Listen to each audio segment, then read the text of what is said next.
What's up, pussies? It's Fat Lightning, and if you've been anywhere in the last 48 hours or so, then you've definitely seen or heard of Kane Pixel's Backrooms movie. And in this video, we are going to be going through everything such as Easter eggs, an analysis/breakdown, and a review of the movie. So without further ado, why don't everyone sit back, relax, and take a look at my Peanemis. So the movie opens with a big-ass async logo. Following the logo, we see a brief found footage section where we follow character Naren Warren, played by Evan Jogia, and he is seemingly lost in the back rooms. We see him venture around for a bit, and then he finds a CB radio of some sort and attempts to contact what he calls Standard. If you're familiar with Kane's series, you know that Standard is what they call a base reality in this world. So he's running around, and he finds the radio, attempting to call Standard, when he realizes the radio won't work, and ends up running into what looks to be a dead end. He attempts to open a door that's locked, and trying to leave the only exit in the room, is confronted by what we now know was Pirate Clark, and we will get to more about Pirate Clark later in the video. But continuing after this, we start to see the beginnings of what I like to call is Trailer Clark, because as you notice later in the movie, they kinda did a switcheroo type of thing on us. When I first viewed the trailers and promotional material, I sincerely believed that Clark was going to be your classic good guy, just down on his luck, and he finds this entrance to the back rooms, and it creates life-changing things for him. However, as we would later find out, Clark is actually not the ideal protagonist. He has issues with alcoholism, and he had a rough divorce with his wife, and he lives out of his furniture store. This actually has massive implications for later bits in the story that we'll get to, primarily the dinner scene, where if Clark was a more reasonable protagonist/person, it wouldn't make much sense for the sudden turnaround. However, given the fact that he is unsavory, to say the least, it makes a lot more sense that his time in the backrooms, given what I would call his narcissism, turned him in the way that it did. Regardless of this fact, as we move on, we see Clark filming his pirate commercial, the one that we saw in promotional material, and one that becomes a plot point later in the film. We notice that Clark is actually not particularly happy with his position, and he finds the entire thing humiliating. His products are low quality, there's no customers in the entire store, and let's just say that Clark had higher aspirations than being a failing furniture store owner.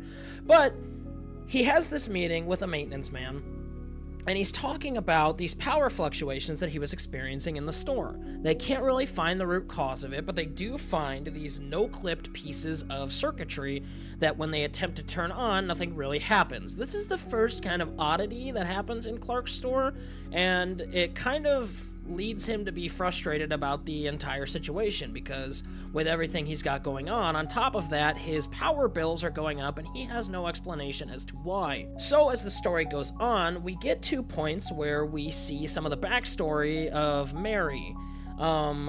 We see some bits about her childhood, but more importantly, in her adulthood, we see that she is alone, which is important for later in the story.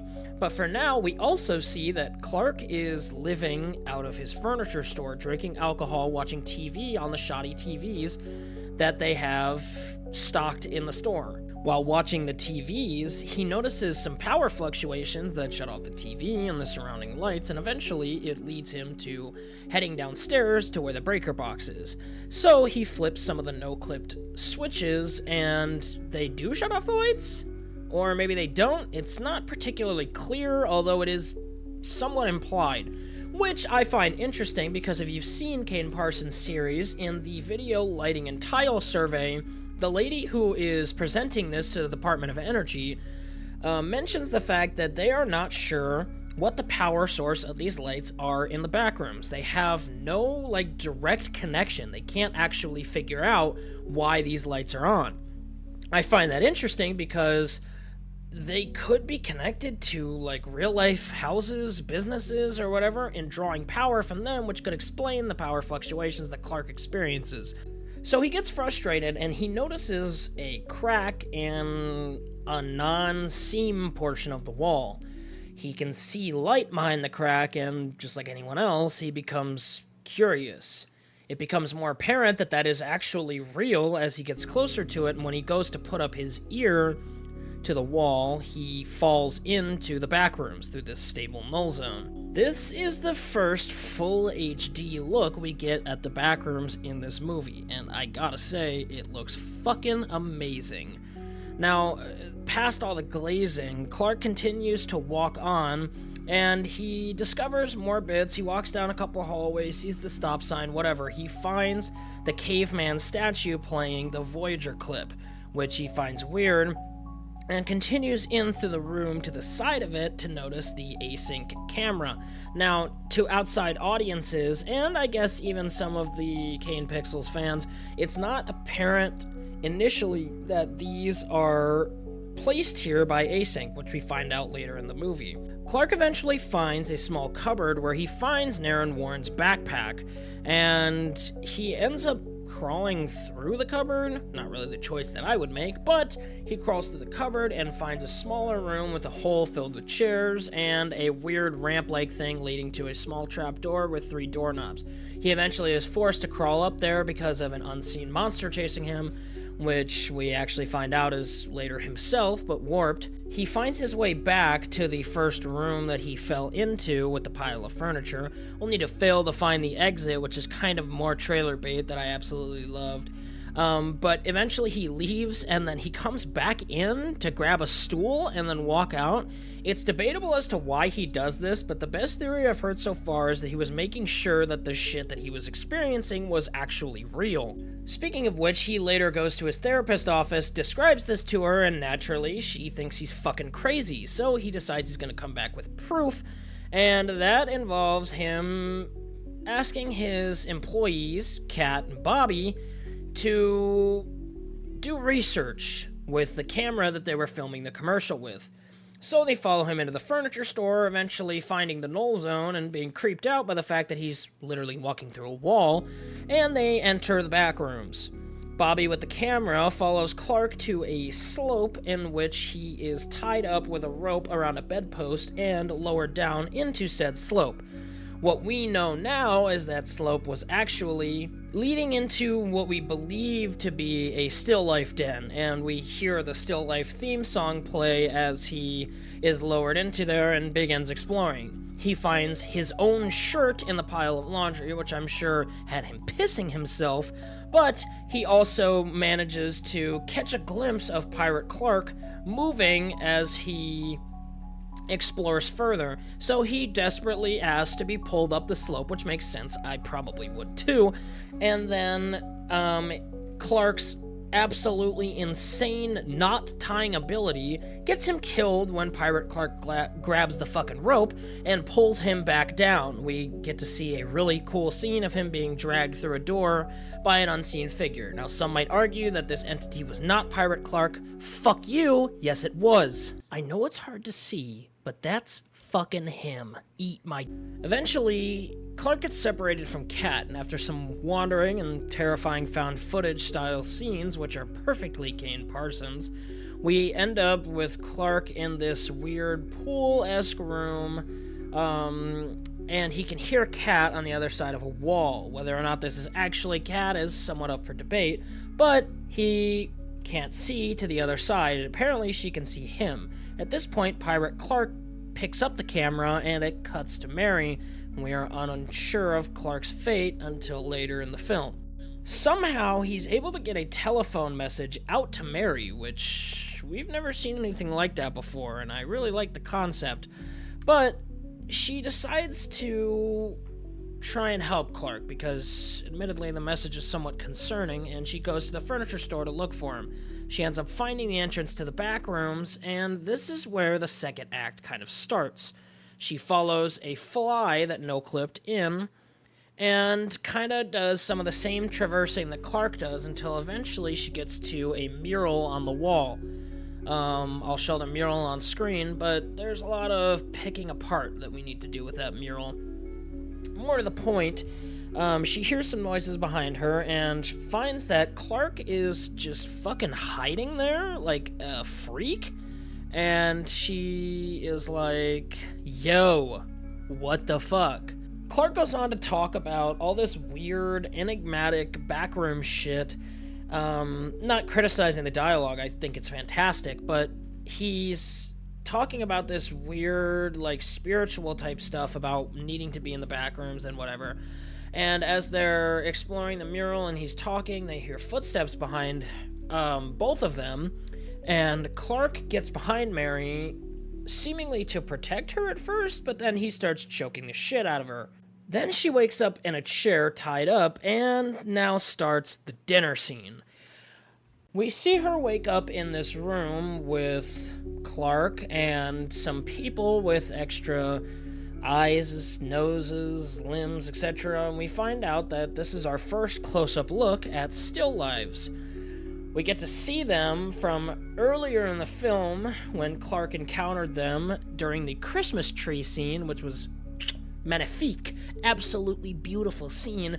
We get a close-up look at the red-headed still life, the bearded still life, and our fucking goat, Archibald Leland Sutter still life.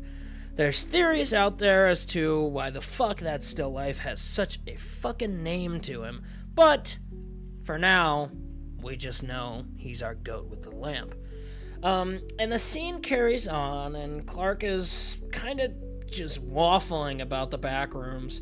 And this is not me trying to shit on the dialogue, by the way. Again, I'll reiterate, I love the dialogue. I'm just trying to keep this plot synopsis brief so that this video doesn't end up being 40 minutes long. But he's talking about the backrooms and how he actually kind of fucking loves it here. He has nothing to go for in the real world and just ends up kind of fucking with the backrooms. So he shows Mary some bits about the still life. They can't feel pain, stabs Beardy in the neck. You can eat them, apparently. That's news to me. And they're only like semi-conscious reflections of people who had no-clipped in the backrooms, which is important for the ending later. He then insists that Mary continue the role-playing exercise they had done earlier with the argument that he had that resulted in his divorce. After he puts the red-headed still life's hair on Mary's head after scalping her, they continue the role-play, and then eventually we hear some very heavy, pissed-off sounding steps. And Clark is kind of taken aback by this. The red-headed still life runs into the corner terrified, and in steps Pirate Clark, our first real proper look at this fucker, and boy is his design good.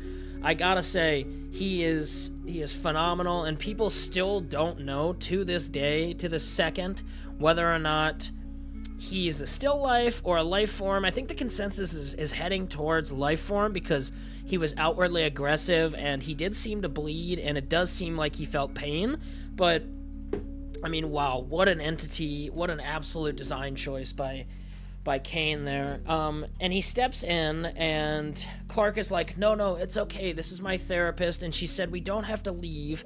You know, we're actually not to blame for all of our issues, we're just wired this way. And he picks Clark up in what I thought was going to be a hug, and proceeds to pull out his fucking jugular with his giant pirate teeth. After whipping Clark around, hitting him into the wall and tables, and then dragging his body, obviously Mary is pissing herself and is running, as would anyone else.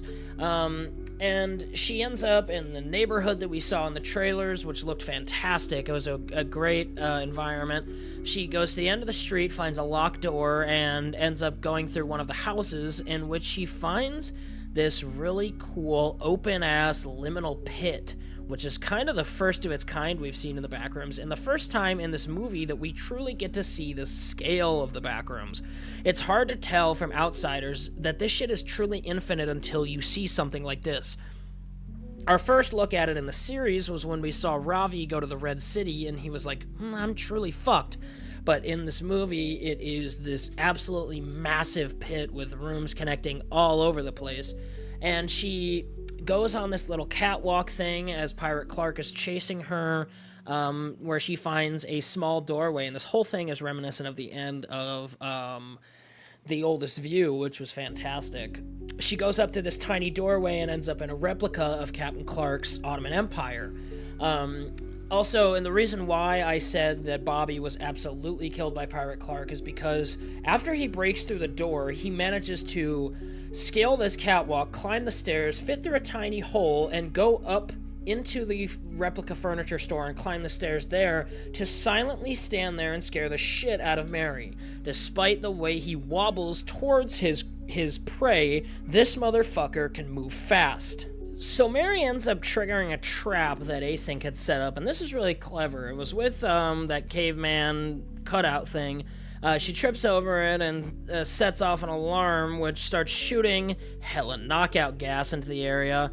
This is after her struggle with Pirate Clark, and I know I'm kind of skipping through things here, but eventually she ends up captured by Async, and we start the interview with Phil, which kind of gets us into the end of the film, in which we see the compilation of areas that we had seen from people who were absorbed, like Cat and Bobby's missing posters and Captain Clark's Ottoman Empire and some of the storefronts that we saw, and Cat and Bobby's place of living, which is kind of how we see the way the Backrooms makes new areas by absorbing the memories of those who end up inside of it. Also, at the end, we see the copy of Mary, the still life, sitting at the interrogation table that she was sitting at with Phil. Now, this whole ending is open-ended, which is fantastic because, as I found out just today, Kane Parsons is actually already in talks with finding someone to collaborate writing with on the next film. He's already starting to work on the sequel, which makes sense. This movie has made like $120 million, and it's only been a few days.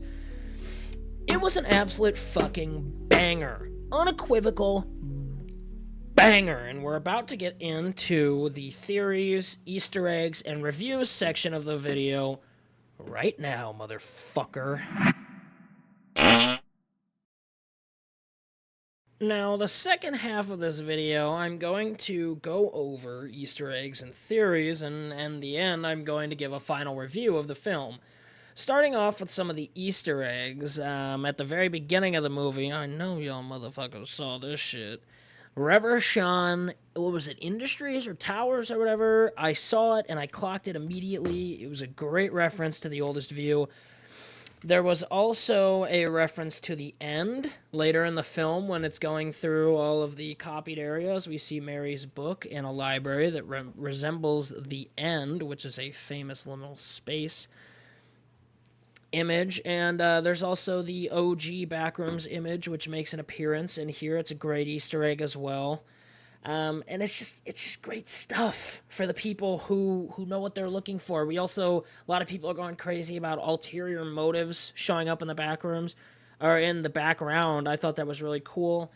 But one thing that I picked up on that was really important to me was that song by the Caretaker that played in the care home when we were going through Mary's backstory, and it was the like mental health association asylum thing that Mary's mom was in for being a nutter.